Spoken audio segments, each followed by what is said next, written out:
Grupo Espírita Bom Jesus apresenta Estudo do livro O Livro dos Médiuns, segunda parte, capítulo 7, da bicorporeidade e da transfiguração.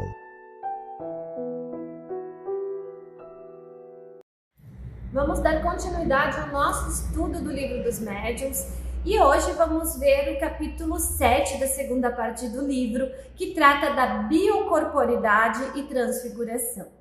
Então, dentro desse capítulo hoje, vamos ver as aparições de espíritos de pessoas vivas, vamos ver a respeito de homens duplos, alguns ícones, que tiveram essa mediunidade, como Santo Afonso Gori, Santo Antônio de Pádua. Tem um caso também, um relato do Divaldo Franco, e temos um médium, muito famoso, antigo, que é Eurípides, que vamos ver todos esses relatos. Também vamos ver a respeito de transfiguração e invisibilidade. Estes dois fenômenos são variedades de manifestações visuais que fundamentam no princípio de que tudo que ficou dito nas propriedades do perispírito após a morte se aplica também ao perispírito vivo. Então a gente viu anteriormente, que os espíritos, para fazer as manifestações visuais, eles se utilizam do fluido do perispírito, que fica gravado neles, do perispírito deles. Mas nós, quanto espíritos encarnados, também temos essa propriedade, de manifestar-se assim. Então temos aqui um relato, o qual consta no Livro dos Médiuns, que diz assim: certa vez um homem se deparou com uma donzela em seu quarto, vestida de branco, com a cabeça ornada por uma coroa de flores. Disse-lhe que era sua noiva, estendeu-lhe a mão, que ele tomou nas suas, vendo-lhe num dos dedos um anel. Ao cabo de alguns instantes, ela desapareceu. Ele, muito confuso, certificou-se de estar acordado. Decorrido um ano, ele foi para uma cidade distante conhecer uma moça que haviam lhe arranjado. Imensa foi sua surpresa ao deparar com a moça que apareceu no seu quarto. Enquanto a moça soltou um grito, sentiu-se mal e após afirmou que já havia conhecido o homem um ano antes e ambos aceitaram casar-se. Então este é um relato que traz no Livro dos Espíritos, que foi registrado por Kardec, aquela época dos fenômenos de bicorporidade. Então vocês notem que essa moça, ela conseguiu estar presente em dois lugares. O corpo físico dela permaneceu na casa dela e ela apareceu no quarto do homem um ano antes, o homem que ela iria conhecer e que viria a ser o seu futuro marido. E como que o corpo pode viver enquanto está ausente o espírito? Porque no caso foi o espírito da moça que apareceu para o rapaz, não foi o corpo físico dela, Ela apareceu em espírito, só que de uma forma tão tangível que ele mesmo relata que ele chegou a pegar na mão dela e ver o anel, mas que depois ela se desfez aos seus olhos, Então acontece que o nosso perispírito, ele é elástico. O nosso espírito se desprende do corpo e o perispírito consegue ver-se pelo universo, pelas regiões, sem que ocorra o desligamento, ou seja, a morte. Então, é uma possibilidade do espírito desdobrar-se. Isolado do corpo, o espírito de um vivo pode, como de um morto, mostrar-se com todas as aparências da realidade e até mesmo pode adquirir momentânea tangibilidade, que foi o que aconteceu com a moça, Ela separou-se do seu corpo físico e apareceu para o moço. O fenômeno conhecido pelo nome de bicorporidade foi que deu aso às histórias de homens duplos, isto é, de indivíduos cuja presença simultânea em dois lugares diferentes se chegou a comprovar. Então foi comprovado pessoas que estiveram em dois lugares ao mesmo tempo. Um dos fenômenos registrados, e é do Santo Afonso de Ligori. Ele foi canonizado pela Igreja Católica antes do tempo prescrito, justo por ter sido mostrado simultaneamente em dois lugares diversos, o que foi tratado como um milagre. Mas nós que estamos estudando a doutrina sabemos que não existe milagres, que tudo são regidos pela lei da natureza, que existe ainda a nossa ignorância humana sobre as questões mediúnicas, sobre as questões das leis da natureza. E a gente sabe que é totalmente possível que o espírito se desligue do corpo, se desdobre, se materialize, porque somos energia quando estamos no estado espiritual. Então o fenômeno da bilocação ou bicorporidade Teve o episódio mais famoso, né, que foi associado em 1774. Enquanto estava fisicamente em Arezzo, na Itália, Santo Afonso entrou num estado de êxtase profundo, como se ele estivesse num transe, e durante esse período, testemunhas disseram que ele ficou imóvel, como se estivesse inconsciente. Ao retornar, afirmou ter estado ao lado do Papa Clemente IV, em Roma. Coincidentemente, naquele mesmo momento, o Papa estava morrendo e pessoas em Roma afirmaram ter visto Santo Afonso ao lado do leito do pontífice. Então, Santo Afonso estava na cidade de Arezzo, tá? Nesse momento ele entrou em transe, ficou assim meio dormente, né, dormindo, e as pessoas que estavam lá testaram que ele estava em Arezzo dormindo, não sabiam o que estava acontecendo com ele. E ele apareceu simultaneamente na Itália, lá no Vaticano, auxiliando o Papa no seu desencarne. Então ele esteve presente no desencarne do Papa. Por isso ele foi canonizado pela Igreja Católica. E quem foi Santo Afonso? Foi um bispo italiano, fundador da Congregação do Santíssimo Redentor, ou conhecidos como os Redentoristas, conhecido por profunda espiritualidade, caridade e escritos teológicos. Ele viveu uma vida de disciplina, oração e serviços, sendo conhecido como doutor da Igreja pela tradição católica. Também temos outro relato de outro santo da Igreja Católica, que é Santo Antônio de Pádua, que ele estava pregando também na Itália, quando seu pai, em Lisboa, ia ser suplicado sob acusação de haver cometido um assassinato. No momento da execução, Santo Antônio aparece e demonstra a inocência do seu pai, né, o acusado. Comprovou-se que naquele instante Santo Antônio pregava na Itália, na cidade de Pádua.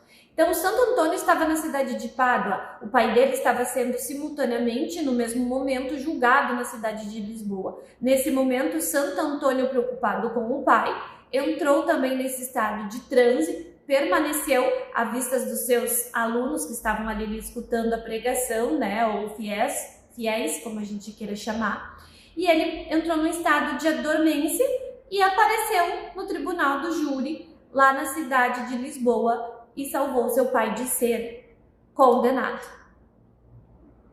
Evocado e interrogado acerca do fato acima, Santo Afonso, que foi o outro, né, que antecedeu Santo Antônio de Pádua, respondeu do seguinte modo: poderia explicar-nos esse fenômeno? E ele explica: quando o homem, por suas virtudes, chegou a desmaterializar-se completamente, quando conseguiu elevar a sua alma a Deus, pode aparecer em dois lugares ao mesmo tempo. Eis como o espírito encarnado, ao sentir que lhe vem o sono, pode pedir a Deus lhe seja permitido transportar em algum lugar qualquer. Seu espírito, sua alma, como quiseres abandonar. Então o corpo, acompanhado de uma parte do seu perispírito, deixa a matéria inunda num estado próximo da morte. Então vocês notem que a pessoa, embora apareça em dois lugares simultâneos, ela não aparece acordada falando nos dois lugares. Num lugar fica o corpo físico, como se fosse um desdobramento, né, ali adormecido, e no outro lugar aparece o corpo espiritual materializado e tangível, a ponto que a gente pode se confundir e acreditar que a pessoa realmente está ali, quando na verdade ela não está. Só está o espírito dela, ou seja, ela está, mas em espírito e não em físico. O que sucederia se, estando um homem a dormir, enquanto seu espírito se mostra noutra parte, alguém de súbito despertasse? A alma pode dividir-se quando se sinta atraída para lugar diferente daquele onde se acha seu corpo. Pode acontecer que o corpo não se ache adormecido, se bem seja isso muito raro. Mas, em todo caso, não se encontrar num estado perfeitamente normal. Será sempre um estado de mais ou menos estático. Então o corpo ele pode não estar dormindo, mas ele vai ficar parado, sem atividade. O corpo fica inativo enquanto o espírito se demonstra em outro lugar. Um caso muito conhecido é de Eurípides Barçanufo, né? Ele reencarnou em 1880 e desencarnou em 1918.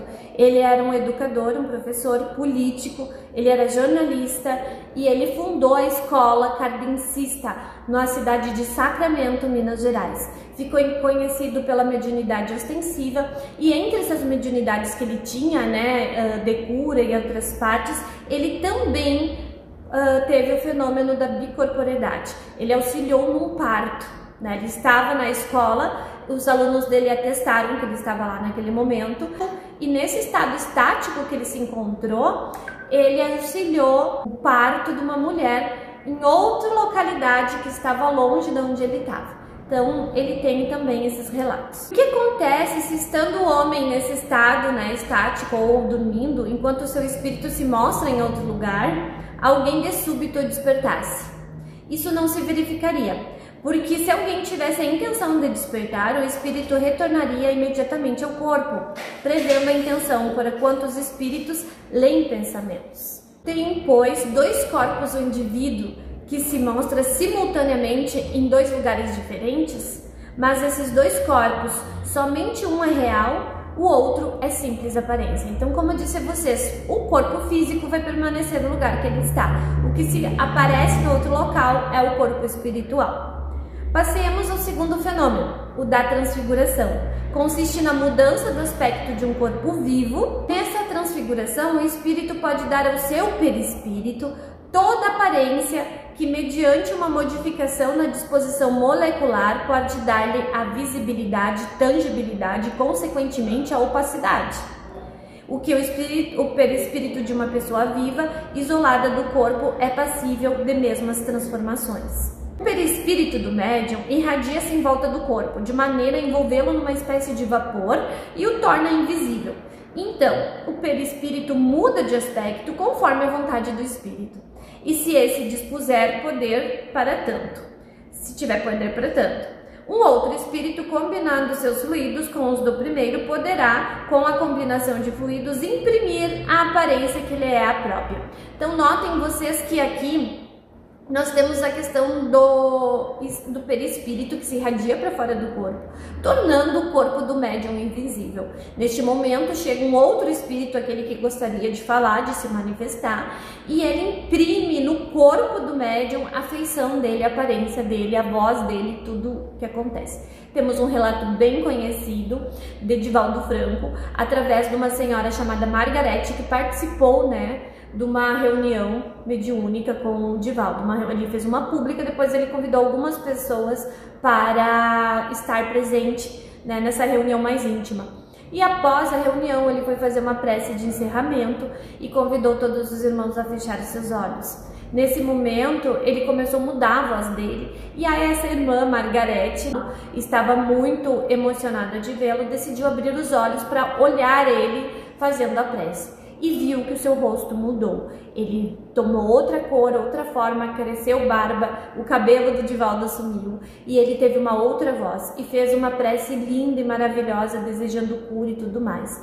Depois ela ficou sabendo, quando ela relatou isso para a Revista Espírita e para os médiuns, que ali estavam presentes, foi informado a ela que Divaldo Franco, naquele momento, transfigurou-se na presença do Dr. Bezerra de Menezes, que trouxe essa oração salutar. Então, existem muitos casos de transfiguração e médiuns mais ostensivos.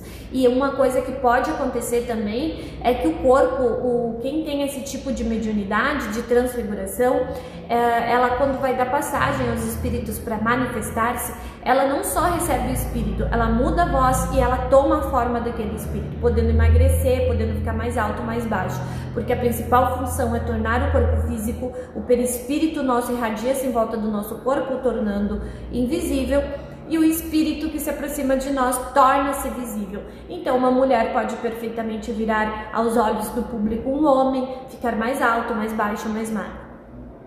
Concebe-se que o corpo possa tomar outra aparência, outra dimensão, igual ou maior daquele que lhe é própria, podendo ser maior ou menor, mais pesado, utilizando-se do fenômeno da invisibilidade. Restamos falar então do singular fenômeno de agenere, uma variedade de expressão tangível.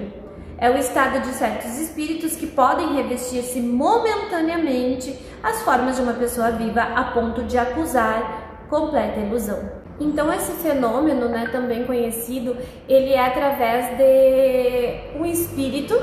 Ele não está encarnado, no entanto, ele se torna uma forma tão tangível que ele pode ser perfeitamente confundido com o encarnado. Então pode acontecer pessoas às vezes que tiveram contatos com o espírito e até sentaram junto, trocaram ideias, deram as mãos, mas ele era um espírito, ele não tinha um corpo físico. Então, pessoal, essa foi a nossa aula dessa semana, espero que vocês tenham gostado e aguardo vocês semana que vem para darmos continuidade.